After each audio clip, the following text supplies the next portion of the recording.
Welcome to another edition of Who's Better Baseball, the podcast where we answer a simple question on each show. Who's better at baseball? I'm your host, Ryan Finkelstein, managing editor at justbaseball.com, and today we're going to power rank the top rotations in the American League heading into the playoffs. So we're looking at a field of 7, because those are the 7 teams that are still in the mix. Right now, as I record here on September 20th, you have the Orioles sitting in first place in the AL East, the Astros first in the West, and then the Twins in the Central.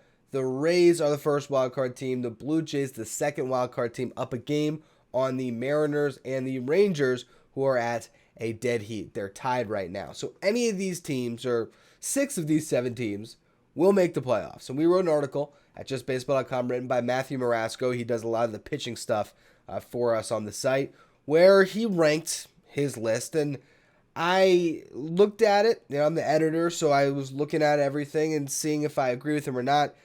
There's one change that I'm making in the list for the video today. I still stand by his general premise of his list. And he had the Minnesota Twins number 1. For good reason. Okay, you look at this season that they've had and the rotation that they're going to the playoffs with. Sonny Gray, Pablo Lopez, Joe Ryan as a 1, 2, 3.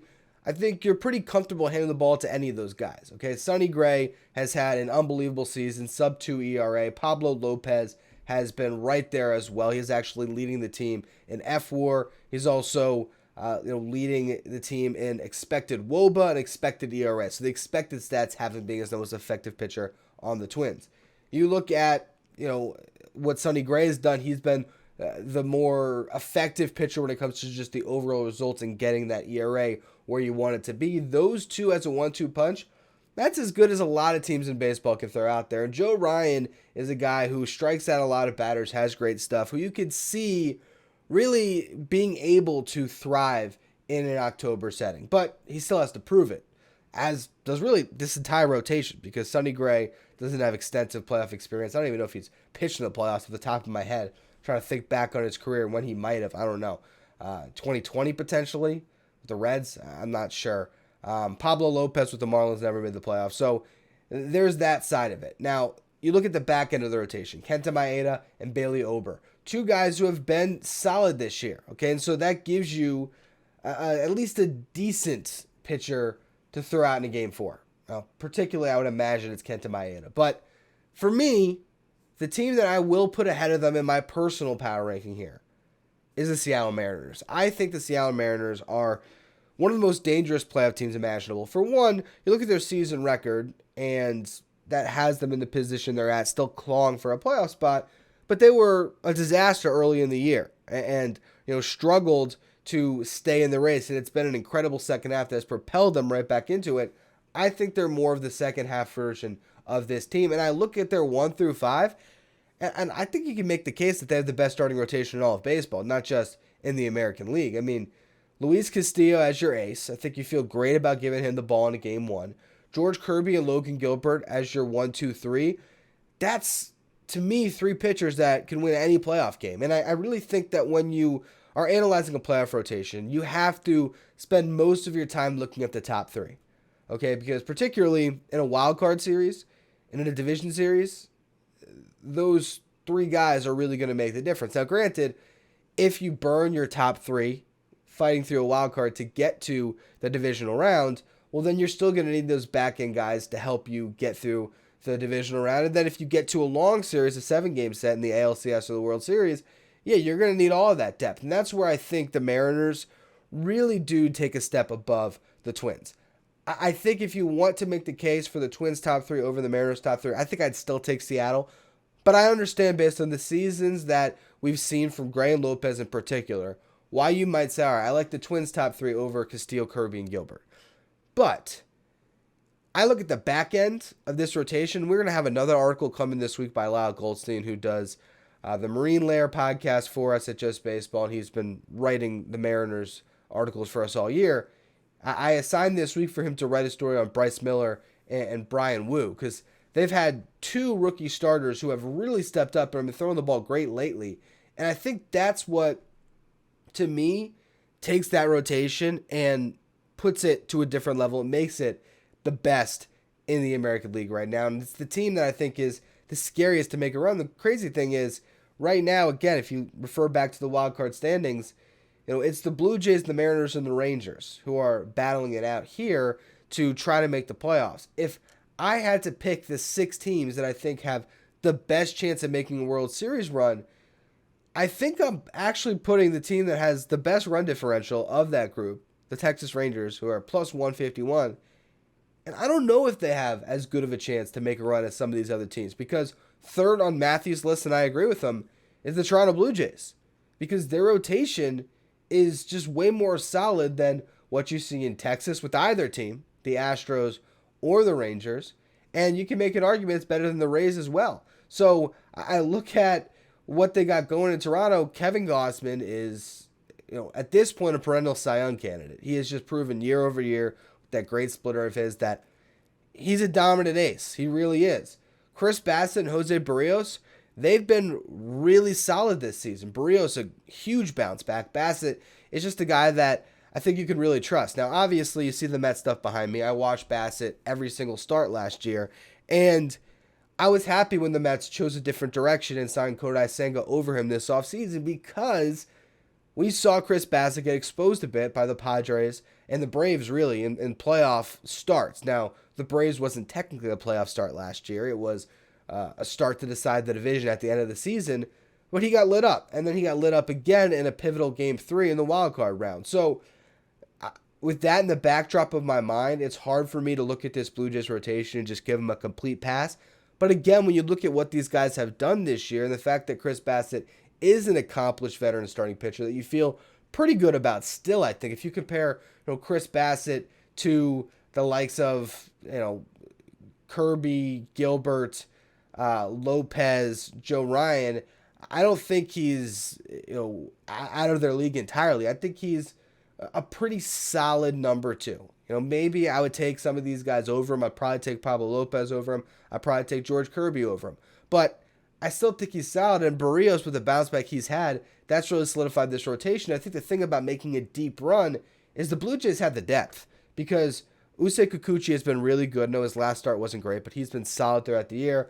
And he and Jin Ryu, coming off Tommy John surgery, has been excellent as well. So they really are 5 deep at this point. You have Alek Manoah, who's just completely off to the side at this point. Who knows if he ever even pitches for the Blue Jays again.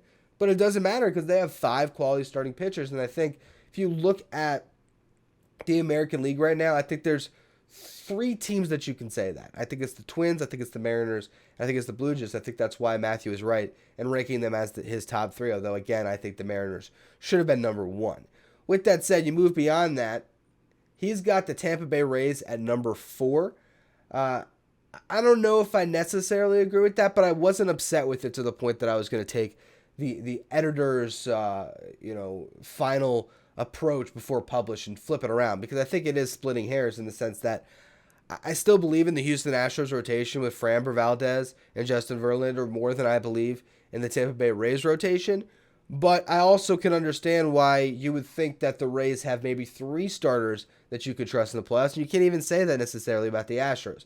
The Rays have Tyler Glass now. They have Zach Eflin. They have Aaron Savali. All have had good seasons. The back-end guys, Zach Little, Taj Bradley, they also have a bullpen that's going to help shorten these games. I think the Tampa Bay Rays are going to be fine when it comes to pitching in the playoffs. They've always historically been a really solid pitching team. And you look at the season, they are leading the American League in fielding independent pitching and expected fielding independent pitching. They're also right among the tops when it comes to ERA. But one of the things that we had to note when writing this article was, Shane McClanahan pitched a lot of innings for the Rays this year, and he's out with Tommy John. So, that was a massive blow to the rotation. I think it does set them back. I think I'd push them to 5 because of it, but I'm not mad at Matthew at all for having them 4, because you look at the Astros and what they have beyond Verlander and Valdez, and Christian Javier is a guy that I think any of us would be surprised if the light switched when it got to October, the season is flushed away, and Christian Javier gets back to being an elite starting pitcher. But he wasn't that this year. He was tasked with stepping up and being a number 2, and I think a lot of the Astros' offseason plan sort of hinged on all right, let's let Javier be that next guy, that frontline starter with Framber, because he was outstanding in the playoffs last year. He was also great in the regular season, but you look at what he did in October. Remember, he was part of the combined no-hitter. His last two starts, well, let me look back at it. I mean, the last two starts he had in the playoffs. He gave up, or all three, he gave up 2 hits in his last 3 appearances in the playoffs last year. He, in the ALCS, took the ball against the Yankees, went 5 1/3, gave up 1 hit, 3 walks, 5 strikeouts. Then in the World Series, pitched 6 scoreless, had 2 walks, 9 strikeouts as part of that combined no-no. And in the regular season last year, he was outstanding as well. I mean, you look at his regular season numbers, he had a 2.54 ERA and 148 and 2/3 innings pitched. He struck out 194 batters. His strikeout per 9 last year was 11.7. The year before was 11.5. This year, it dropped off a cliff to 8.5. His ERA this season, it's not at 2.54, it's at 4.74. So I don't know what happened to Christian Javier this year, but it does knock them in these rankings. And while Hunter Brown and JP France have done a good job helping the Astros get through this season as rookie starters, I don't think you feel great about handing either one of them the ball in the playoffs. So that's where I think you can. It's funny. Originally, I said I would take the Astros over the Rays. The more I just talked it out, and as bad as Javier's stats are, maybe I do agree with Matthew. Maybe they should have been 5. I think it's a toss-up, but it's a team that we just expect to figure it out in October. But, you know, the numbers this season don't really point us in that direction. It's also not like Justin Verlander has been outstanding since coming to the Astros. He's had good starts. I still think you trust him in October, but he's also a guy that hasn't always had the best luck in the playoffs. So I think Framber Valdez might be the best pitcher in the American League playoffs. If we were just ranking the individual pitchers, it might be Framber 1, but what happens after him and Verlander, yeah, it leaves some question about how the Astros are going to fare come the actual race in October. Then again, it's the Astros, and they have a great bullpen to offset it. Now, the last 2 teams here, the Texas Rangers, the Baltimore Orioles. The Rangers, we got 6. And it's crazy that here the Baltimore Orioles are with 95 wins, the most in the American League, and yet their rotation comes in at last for us. But you look at the Rangers and you see Nathan Eovaldi making his way back after being injured. We'll see if he can be, you know, the real prime version of himself when we get to these playoff starts. But if he is, he's certainly better than anything the Orioles got. And Jordan Montgomery, I would say, is in the same boat. I mean, he has proven to be a really good starting pitcher. Beyond that, John Gray, Dan Dunning, Andrew Heaney. You know, it's certainly not Max Scherzer and Jacob deGrom, which is what it could have been for the Rangers if everyone was healthy right now. But I still think there's more starters in that rotation that you can trust than the Baltimore Orioles, which is why I agree with Matthew having them last. You know, he actually, in this article here, was talking about Jack Flaherty maybe getting the ball in the playoffs, and it seems like the Orioles are actually transitioning him into the bullpen. So they're looking at Kyle Bradish, Grayson Rodriguez, maybe Tyler Wells and John Means.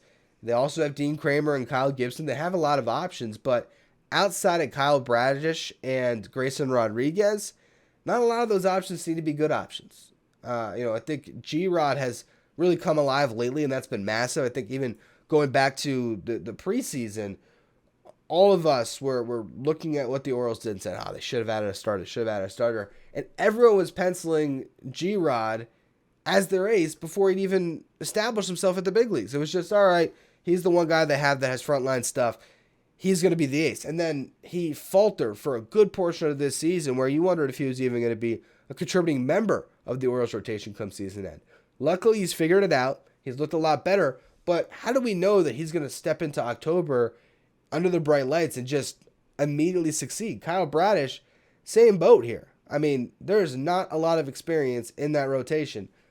I think with Bradish and G-Rod and with the first round bye, going up against a team in the wild card round that, is going to have potentially been pushed and have burned their first 3 starters heading into that series, yeah, I think the Orioles can win and get to the ALCS and they have a great bullpen to offset their lack of starting pitching. But if they find themselves in a 7-game series against, let's say it's the Seattle Mariners or the Minnesota Twins even, which is crazy because they've been so much better than the Twins this year. I just wonder how that starting pitching battle is going to end up, going in their favor or not. I mean, the fact is, they've still found a way to win more baseball games than anyone in the American League. And there's no reason to think they can't do that in October. But I don't know. I don't know what it looks like if and when they get to that 7-game series where I think their lack of depth is really going to come back and haunt them a little bit. I mean, I think you could see one of these wild card teams, sneak their way through and, really make some noise. I think that's the exciting thing about the wild card, particularly this season. We just ranked all the top rotations, and two of the worst ones are teams that you're penciling into the playoffs right now, in the Orioles and the Astros. And you look at the top of the list. Seattle, now Minnesota has the division edge to be able to just lock up a playoff spot despite the fact that they've had less wins than any of these teams. But with that, they're going to get a home playoff series with a good rotation. If they win that, I think they are set up to maybe surprise some people. They might have just enough, and it kind of goes from there. But I think it's going to be really interesting. You look at the AL race compared to the NL race, and to me, there's just way better teams in the American League this year. I mean, there's 7 teams that could conceivably make a run to win the World Series. And the teams that have the worst pitching of the bunch that we just talked about, they're the teams that have been among the tops in run differential and wins this year. The Rangers have fallen off, but their run differential is still plus 151. The Orioles, plus 127, have just found a way to win all of the close games because they have a great bullpen. And then you have the Tampa Bay Rays, who are sitting with the plus 200 run differential. We'll see how they end up faring, but I think the American League playoff race is going to be an absolute just gauntlet. And a lot of times, top pitching wins out. That's certainly what happened last year with the Astros. We'll see which team gets hot in October. But for now, that's going to be all for this edition of Who's Better Baseball. Make sure you follow, rate, and review wherever you get your podcast. If you're watching on YouTube, please hit that subscribe button. We really appreciate it. And check out this article by Matthew, which I'll put in the description, and all the other great written content we have coming your way at justbaseball.com.